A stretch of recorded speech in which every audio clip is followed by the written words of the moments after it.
Previously, we looked at systems of linear equations, and I led that next time we'll be looking at systems of quadratic equations. As with other systems of equations, we can solve these graphically or algebraically.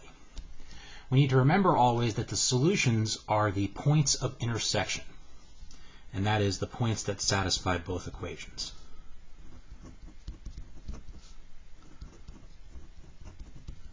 Graphically, however, I will always be looking for the points of intersection.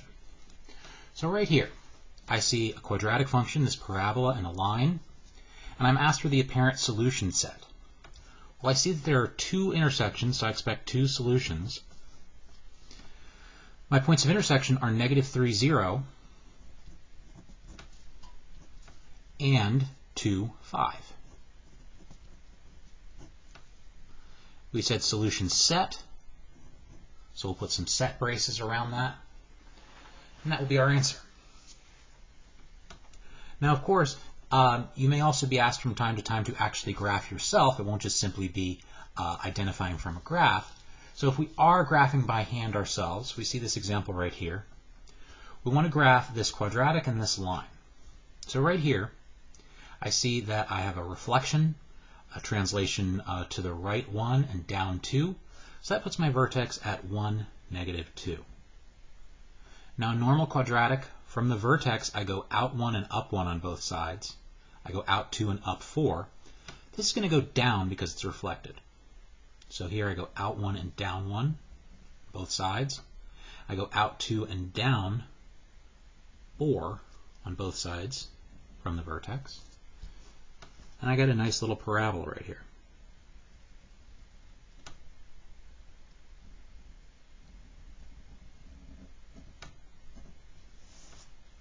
For the line, I can see my slope is -4, and my y-intercept is at 6. So I'll plot my y-intercept at 6. Slope of -4 means I go down 4 and to the right 1. And I just keep doing this. And I see that it looks like it'll go right through this point right here. So then you take, hopefully, a ruler, some kind of straight edge, connect these points.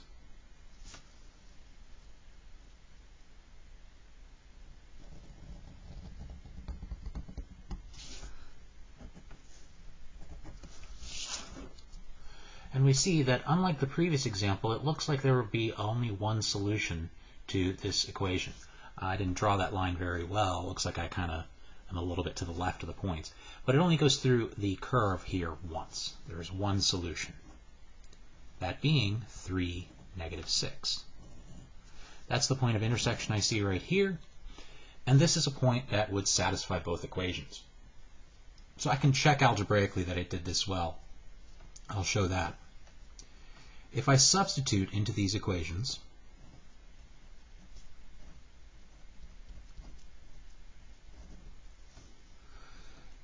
putting -6 for y, 3 for x, this right here is 3 minus 1, so 2 squared. -6 does equal -4 minus 2, so that's correct. Substituting into the second equation,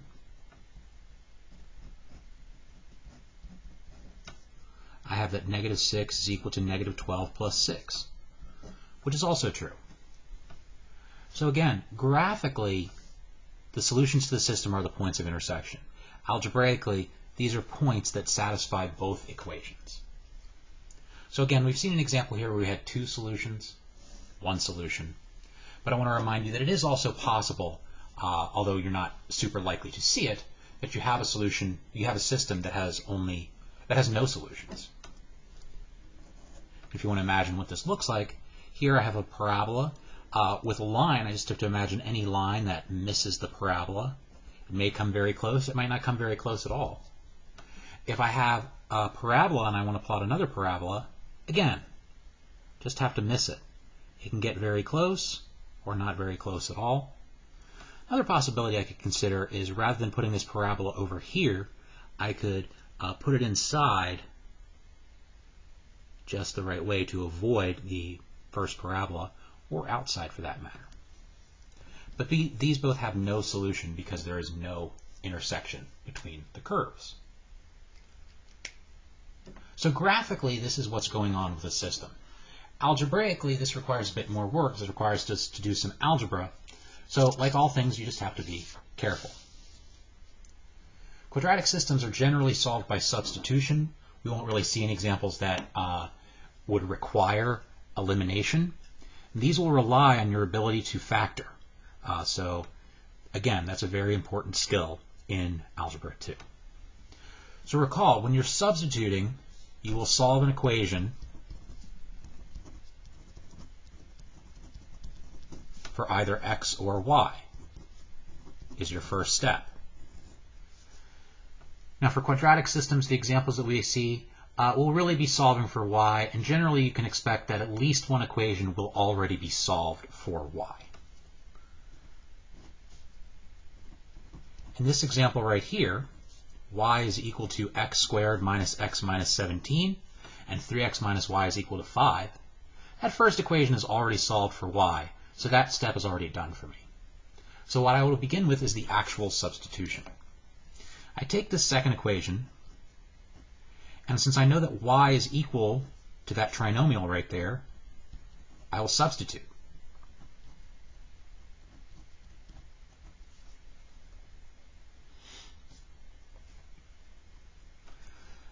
Then I just do my basic algebra. Distribute.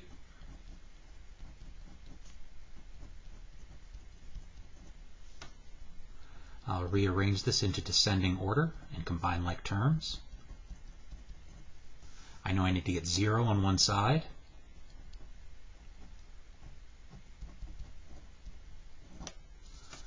And now I will solve by factoring. You can expect that you will solve these by factoring. So let's do the factoring over here. First step, I look for a greatest common factor, which would be our leading negative.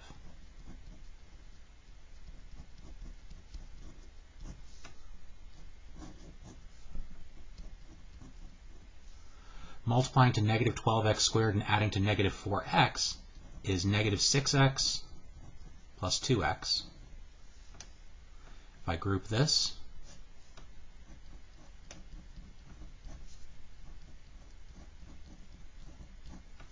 I can see that I have the common factor x minus 6. So my factors, including the negative, which I factored out originally, their product is 0. So once I'm here, I know how to find the x values, the x solutions of this equation very easily. If x plus 2 equals 0, then x equals negative 2. And if x minus 6 equals 0, then x will equal 6. But be aware, this is a system. There is both an x and a y, so I am not done. I need to take this, I need to take both of these values and find the y coordinates to go with them. Really, I can use either equation, but the first one's solved for y, so that's arguably easier. If I put in negative 2, I will have 4 plus 2 minus 17, which is negative 11. If I put in 6,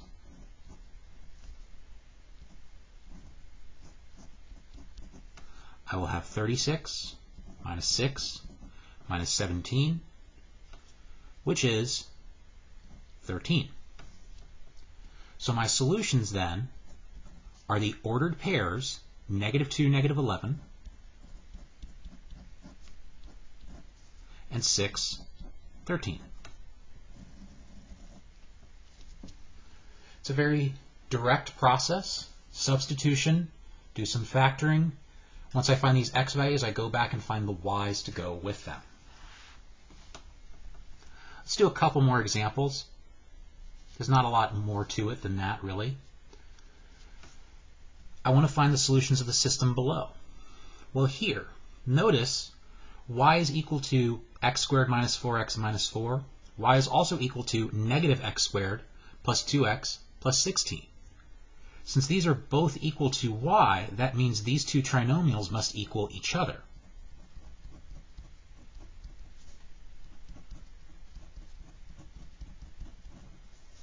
Very carefully, get 0 on one side. I add x squared, I will subtract 2x, I will subtract 16.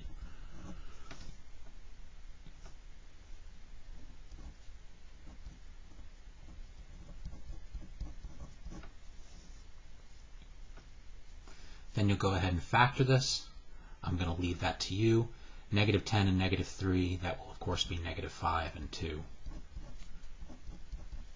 But ultimately I will get the factors x minus 5 and x plus 2. So then, what are my solutions? Of course 2 does not equal 0. If x minus 5 equals 0 and x plus 2 equals 0, I know that tells me that x is equal to 5 and x is equal to negative 2. So now I need to find the y-coordinates to go with each of these. I can use either equation. Probably a little bit easier to use the first equation. The numbers are maybe a bit smaller. I don't have to worry about that negative in front. So if I do this, y is equal to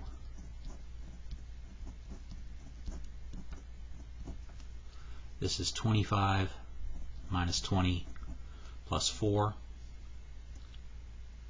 minus 4, excuse me. This was minus 4. I just wrote it down wrong. Which is 1. When x equals negative 2,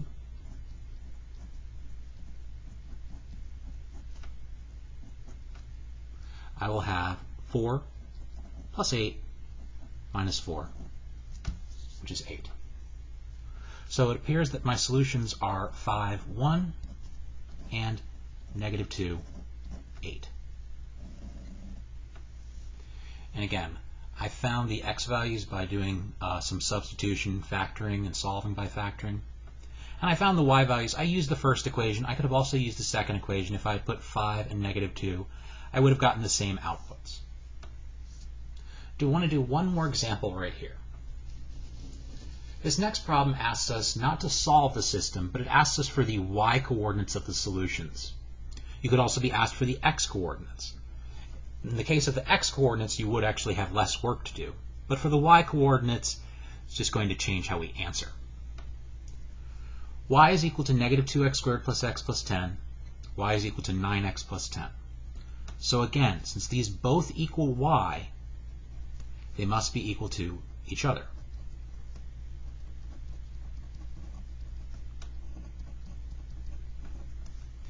Carefully subtract to the other side. 10 minus 10 is 0. And now I look to factor.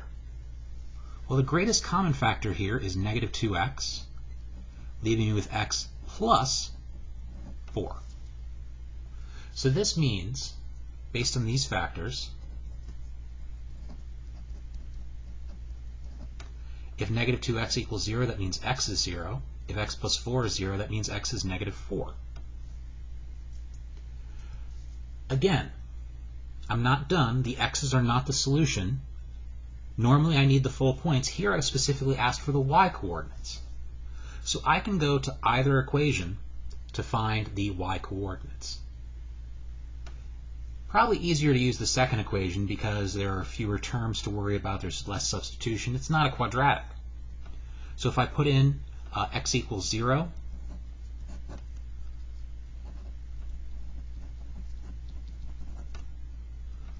obviously that will give us 10. And if I put in negative 4,